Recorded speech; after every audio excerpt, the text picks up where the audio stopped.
প্রতিবাদ কেন জানালাম? কলিজায় তাদের আগুন লেগেছে, কারণ নরেন্দ্র মোদীর সাথে এত তাদের প্রেম ছিল। তারা এত প্রেম করেছে শুধুমাত্র এই জন্য যাতে সারা জীবন সে সাপোর্ট দিয়ে তারা ক্ষমতায় টিকায় রাখে। কিন্তু গোটা জাতি বিশ্ববাসীর কাছে আবারও প্রমাণিত হয়ে গেছে আল্লাহ পাকের কোরআন মাজিদের আয়াত, কুলিল্লাহুম্মা মালিকাল মুলকি তুতিল মুলকা মান তাশাউ ওয়া তানজিউল মুলকা মিম্মান তাশাউ ওয়া তুইজ্জু মান তাশাউ ওয়া তুযিল্লু মান তাশাউ বিয়াদিকাল খায়র ইন্নাকা আলা কুল্লি শাইইন কাদির। এক বাক্যে জবাব দিয়ে বলেন তো, রাজত্বের মালিক কে? ইজ্জতের মালিক কে? ক্ষমতা দেওয়ার মালিক কে? ক্ষমতা ছিনায় নেওয়ার মালিক কে? এই কথাটা ওরা ভুলে গিয়েছিল। ওরা মনে করেছিল ক্ষমতায় রাখার মালিক নরেন্দ্র মোদী। কথা কোন ঠিক কিনা? এই জন্য আল্লাহর সাথে নাফরমানি করেছে, অগণিত মানুষদেরকে ওরা হত্যা করেছে, অসংখ্য আলেমদেরকে বিনা অপরাধে বছরের পর বছর জামিন অযোগ্য অপরাধী বানায়া ফাঁসির দণ্ডে দণ্ডিত আসামিদের সাথে রেখেছে। ফাঁসির কন্ডেম সেলে আলেমদেরকে রেখেছে যাদের কোনো গুনাহ ছিল না, রাষ্ট্রদ্রোহিতা বলতে কিছুই তারা করে নাই। কিন্তু যারা চোর ডাকাত বদমাশ যারা, তাদেরকে ওরা ছেড়ে দিয়েছিল। আল্লাহ পাকের লানত ওদের উপর এমন ভাবে বর্ষিত হয়েছে, একসাথে একদিনে গোটা দেশের প্রধানমন্ত্রী থেকে শুরু করে একেবারে তার লেভেলের যারা আছে, যতগুলো মন্ত্রী আছে, এমপি আছে, একসাথে পালায়া যায়। এমন ইতিহাস বোধহয় এই পৃথিবীতে বাংলাদেশ ছাড়া অন্য কোথাও হয় নাই। আপনারাই রুখে দাঁড়িয়েছিলেন, আমরাই রুখে দাঁড়িয়েছিলাম। বিগত 16 বছর আমরা ধর্মীয় দৃষ্টিকোণ থেকে স্বৈরাচারীর সমালোচনা করেছিলাম। স্বার্থ সিদ্ধির জন্য করিনি, রাজনৈতিক ফায়দা হাসিল করার জন্য আমরা কিছুই করিনি। যা করেছি আল্লাহর জন্য করেছি, কোরআনের জন্য করেছি, রাসূলের জন্য করেছি। কোনদিন বলে নাই আমাদেরকে এমপি বানান, মন্ত্রী বানান। যা বলেছি আল্লাহর জন্য বলেছি। ওদের বরদাস্ত হয় নাই। আমাদেরকে মাইনাস করে ওরা তাহিরিদেরকে দিয়ে টিকে থাকতে চাইছিল। কথা বলে না কেন? ওরা যখন দেখতো যে আমাদের মাহফিলে হাজার হাজার মানুষ হয় বাদশা মিয়া মাঠে, ওরা চিন্তা করলো মাদানী হুজুরকে মাইনাস করে দিছি, অমুক হুজুরে মাইনাস করছি, এখন একটা বাউল দরকার। আওয়াজ নাই আপনাদের? এটা আলেম না বাউল? মমতাজও এতগুলো গান জানে না যতগুলো গান তেহারি জানে।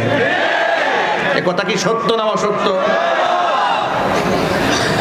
ওয়াজের মঞ্চটাকে নাপাক বানিয়ে ফেলেছে। আপনি বলবেন হুজুর আপনি অরব এত খেপা কেন? খেপা এই জন্য, তারা স্বৈরাচারীর তাবেদারি করে হকপন্থী আলেমদের বিরুদ্ধে সারা জীবন কথা বলেছে। ঠিক কিনা বলেন? খেপা যে কেন, এর একটা হাদিস থেকে দলিল শোনায় আপনাদেরকে। আল হুব্বু ফিল্লাহ ওয়াল বুগযু ফিল্লাহ। কাউকে ভালোবাসবেন তো আল্লাহর জন্য ভাসবেন, কাউকে যদি ঘৃণা করেন সেটা আল্লাহর জন্যই ঘৃণা করবেন। ধর্মের নামে অধর্ম গোটা বাংলাদেশে যারা প্রচার করেছে, এদের মধ্যে সে অন্যতম। হাদিস শরীফে এসেছে, মান ওয়াক্কারা সাহিবা বিদআতিন ফাকাদ আআনা আলা হাদমিল ইসলাম।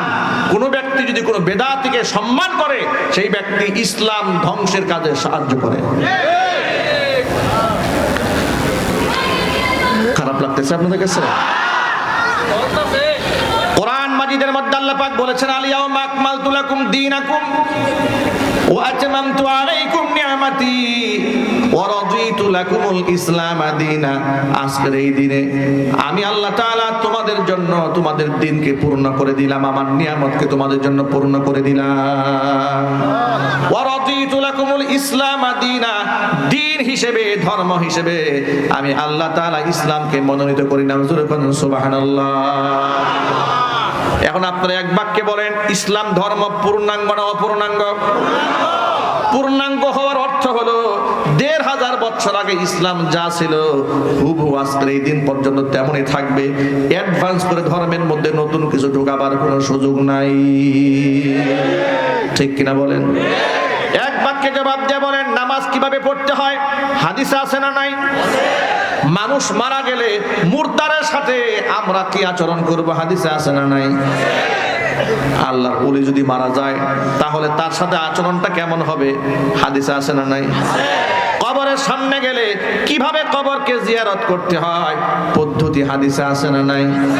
যদি আপনি আল্লাহর নবী সাল্লাল্লাহু আলাইহি সাল্লামের রেখে যাওয়া সে আদর্শকে বাদ দিয়া মন গড়া আবেগ দিয়া কবরের সাথে মৃত ব্যক্তির সাথে এমন কোন আচরণ করেন যেটা ইসলামে নাই, ধর্মের নাম, এটাই হলো বিদআত।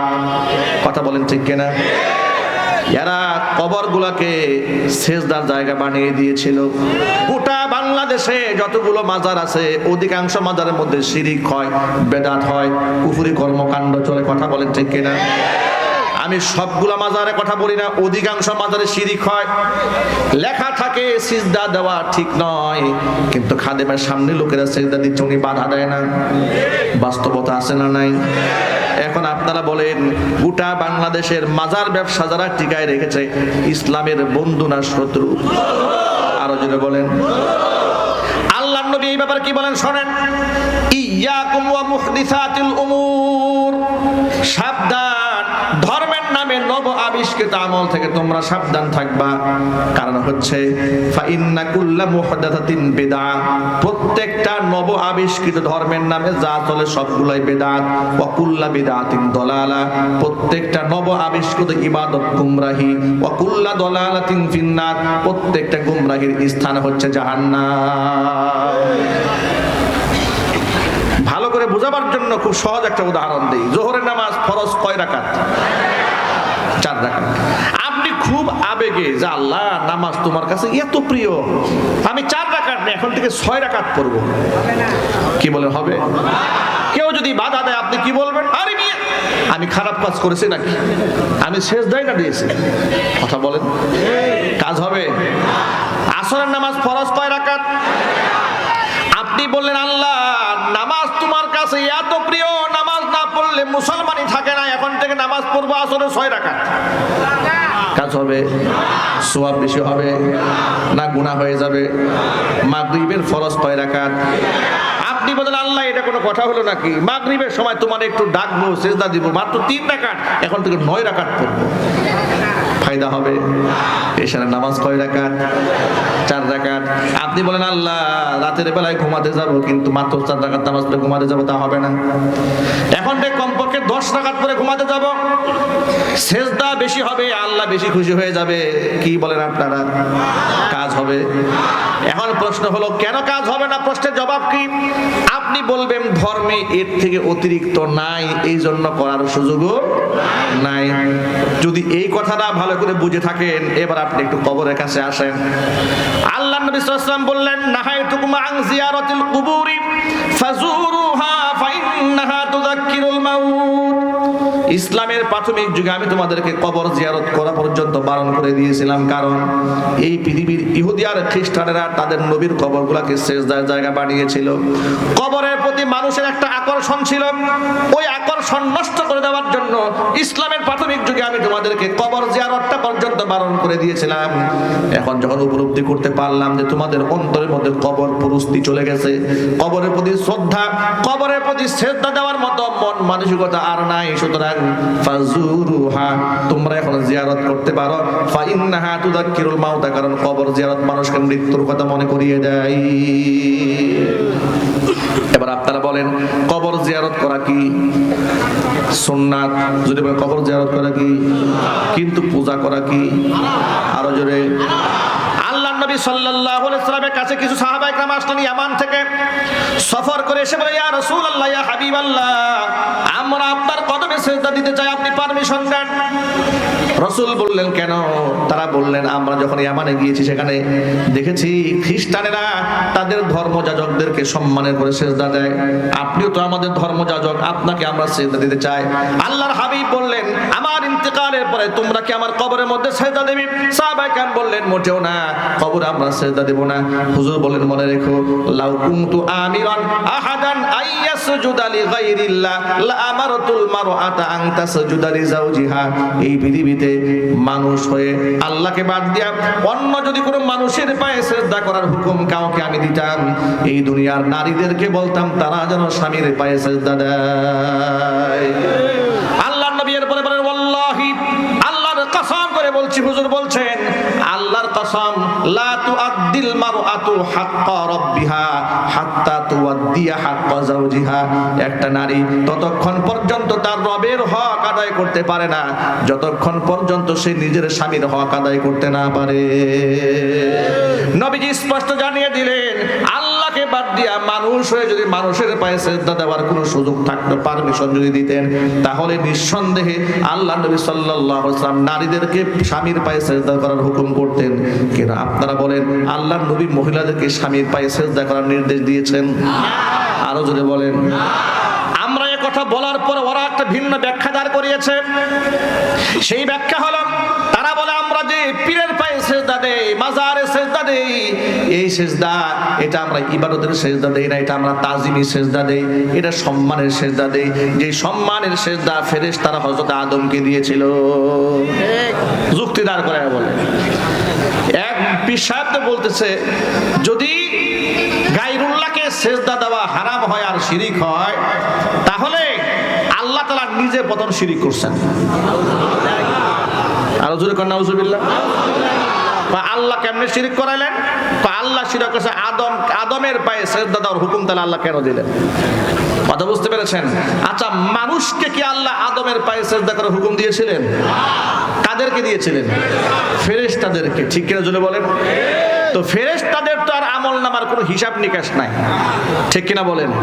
হিসাব নিকাশ তো মানুষ আর জিন জাতির। সুবহানাল্লাহ, আল্লাহু আকবার বলেন। ওরা বলে আদমকে যেমন ফেরেশতারা সম্মানের সিজদা দিয়েছিল, আমরা আমাদের পীর সাহেবকে সম্মানের সিজদা দেই, কারণ তিনি অনেক সম্মানিত ব্যক্তি।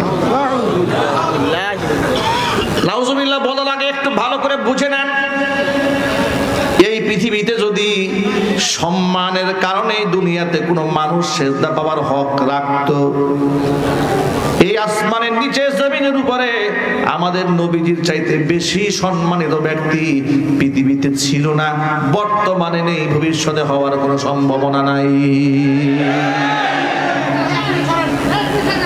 এক বাক্যে জবাব দিয়ে বলেন, ওই ভণ্ডরা তাহলে কি মনে করে?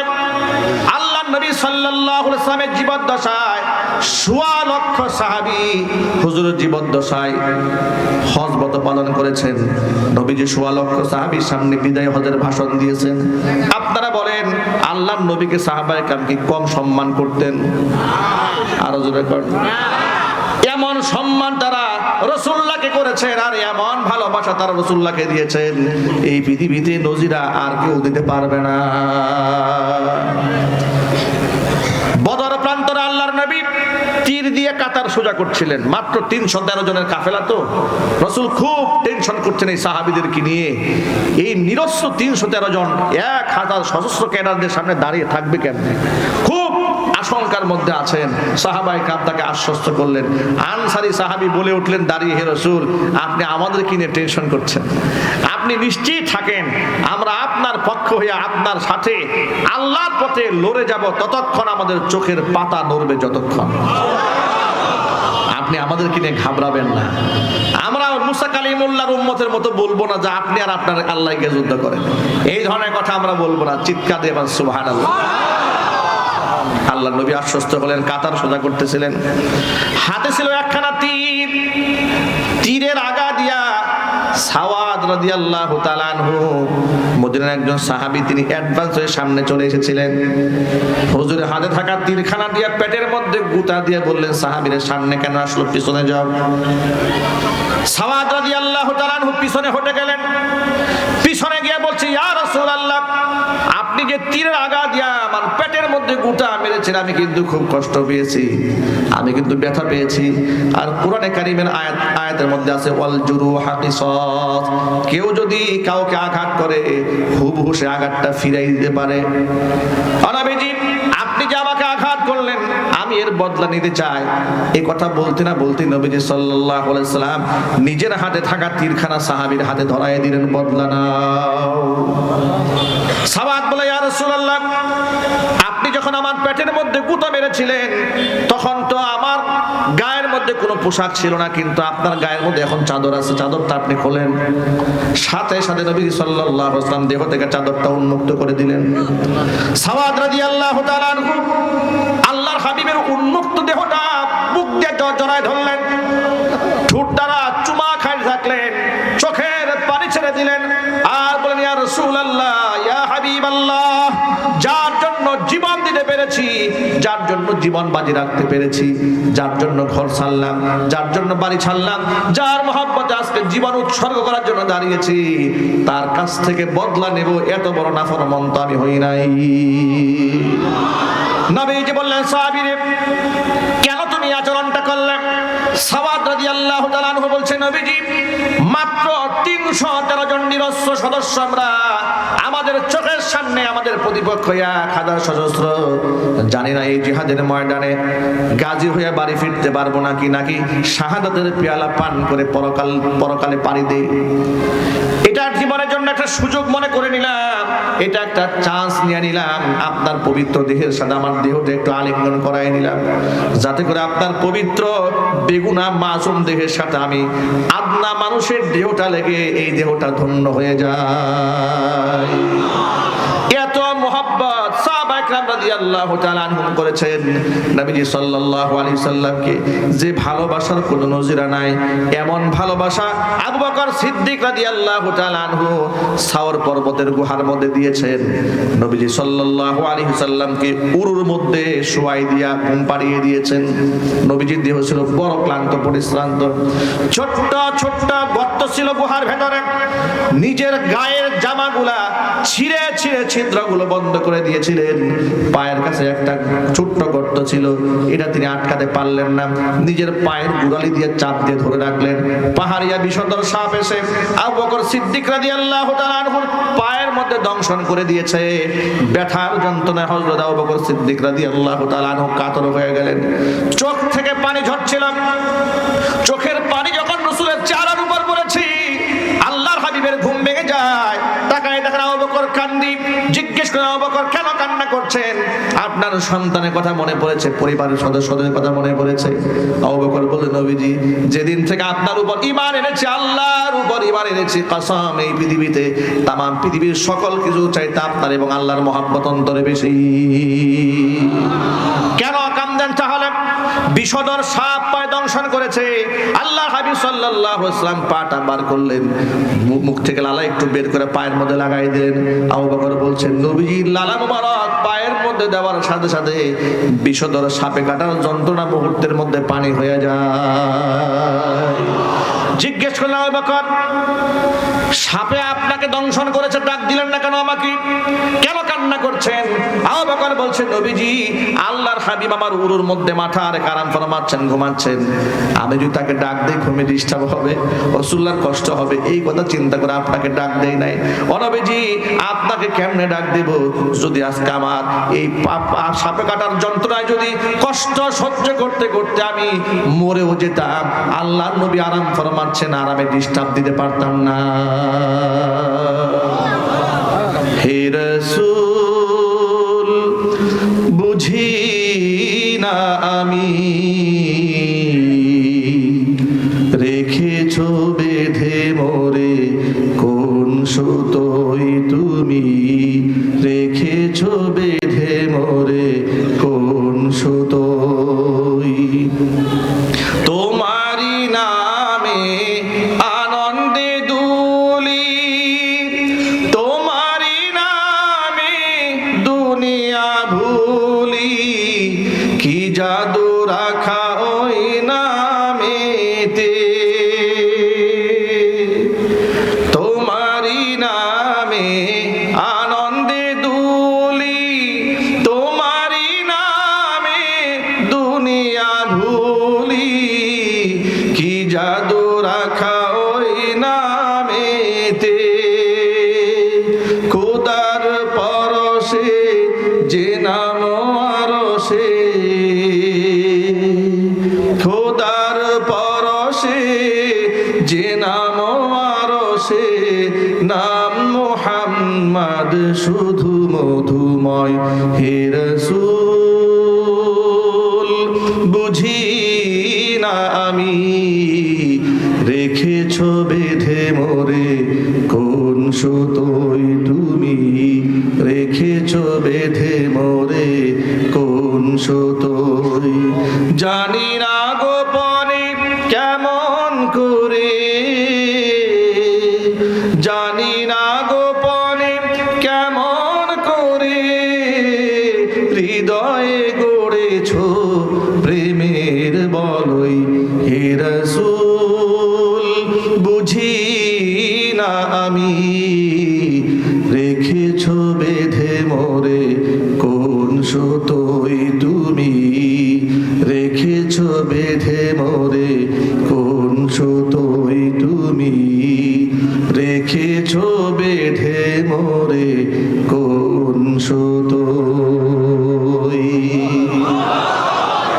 ভাইরা আমার, আল্লাহর নবীর জন্য জীবন বাজি রাখতে রাজি আছেন কারা কারা? তো হাত দেখতে চায়। আল্লাহ যারা কবুল করে নেন জোরে করে আল্লাহুম্মা আমিন। হাত নামান। আমি এই রকম সাহাবীদের ঘটনা একটি একটি করে যদি আমরা সারা রাত বলি শেষ হবে না। আবু বকর কেমন ভালোবেসেছেন, হযরত উসমান গনি কেমন ভালোবেসেছেন, হযরত আলী কাররামাল্লাহু ওয়াজহা কেমন ভালোবেসেছেন, হযরত আবু তালহা রাদিয়াল্লাহু তাআলা আনহু কত ভালোবেসেছেন। এরকম নজিরা একটা একটা বলে সারা রাত বললেও শেষ হবে না। শুধু আপনাদেরকে সবক শোনাতে চাই, বুঝাতে চাই, এক বাক্যে জবাব দিবেন। নবীজি সাল্লাল্লাহু আলাইহি সাল্লামকে সাহাবায়ে কি কম ভালোবাসতেন? কম সম্মান করতেন? এত ভালোবাসা, এত সম্মান তারা দিয়েছেন যে পৃথিবীতে এমন ভালোবাসার তুলনায় হয় না, এমন সম্মানের কোনো তুলনায় হয় না। সাহাবায়ে কেরাম রাদিয়াল্লাহু তাআলা আনহুম আজমাইন, আল্লাহর নবী ওযু করলে সাহাবায়ে কেরাম বরকতের জন্য সেই ওযুর পানিখানা মাটি সহ গায়ের সাথে জড়ায় নিতেন। এমন মোহাব্বত করার পরে জীবনে সেজদা দিয়েছেন? এটা যদি বলতে হবে না। কি মনে হয় তিনি যদি মানুষ হয়ে মানুষের কাছ থেকে সেজদা পাওয়ার হক পৃথিবীতে কারো থাকতো, নিঃসন্দেহে সেই হক মুহাম্মদ রাসূলুল্লাহ থাকতো। কিন্তু সেই রাসূলুল্লাহ সম্মানে সেজদা গ্রহণ করেন নাই, তোমার ল্যাংটা পীরে সেজদা নেয়।